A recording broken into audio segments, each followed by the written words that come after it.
పోయిన పరిస్థితులు వస్తాయి. ఈరోజు ఇదే ఈ పర్యావసాలు కనిపిస్తూ ఉన్నాయి.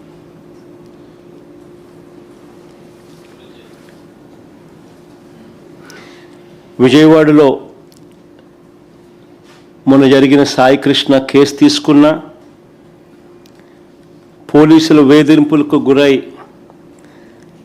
క్రాంతి కుమార్ అనే అబ్బాయి ఏకంగా వీడియో చేసి మరణ వాంగ్మూలం ఇచ్చి ఆత్మహత్య చేసుకున్న ఘటన అయినా సరే, కర్నూలు జిల్లాలో లాకప్ డెత్కు గురైన దళిత మహిళ గంగమ్మ కేసు తీసుకున్న, తెనాలిలో తిరుపతమ్మ కేసు తీసుకున్న,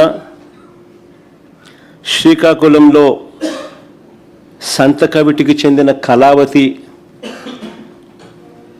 కేసు తీసుకున్న, రాష్ట్రంలో నెలకొని ఉన్న భయానక వాతావరణానికి ఇవన్నీ కూడా అద్దం పడతాయి. దిగజారిపోయి ఉన్న చట్టం, పోలీస్ వ్యవస్థకి ఇవన్నీ కూడా అద్దం పడతాయి.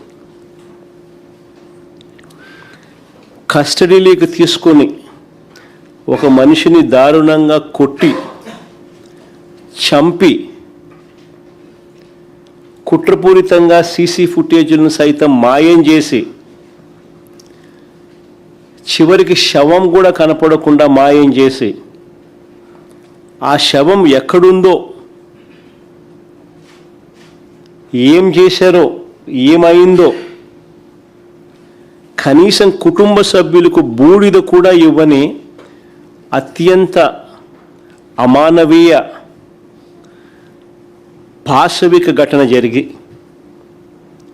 ఈ ఘటన కూడా ఎక్కడ జరిగింది? So called state head quarters, అంటే చంద్రబాబు నాయుడు గారి ఇంటికి ఆమడ దూరంలో.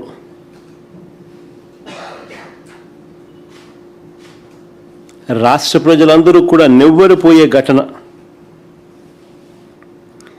ఇవి ఒక్కొక్కటిగా కూడా బయటికి వస్తూ ఉంటే ఆంధ్రప్రదేశ్లో ఇలాంటివి జరగడం ఏమిటి అని చెప్పి చంద్రబాబు నాయుడు గారిని ఎవరూ కూడా నిలదీయకూడదట. ఇలాంటి ఘటనలు మనకు కనిపిస్తూ ఉన్నా, మన కళ్ళు ఎదుటి జరుగుతూ ఉన్నా, సాక్షాత్తు విజయవాడలోనే స్టేట్ హెడ్ క్వార్టర్స్లోనే ఇవన్నీ కూడా జరుగుతూ ఉన్నా కూడా చంద్రబాబు నాయుడు గారిని ఎవరూ కూడా నిలదీయకూడదట. వీటి గురించి ప్రశ్నిస్తే, వీటి గురించి నిలదీస్తే వెంటనే వాళ్ళ దగ్గర నుంచి వచ్చే మాటలు ఏమిటి? క్రిమినల్స్కు మద్దతు ఇస్తారా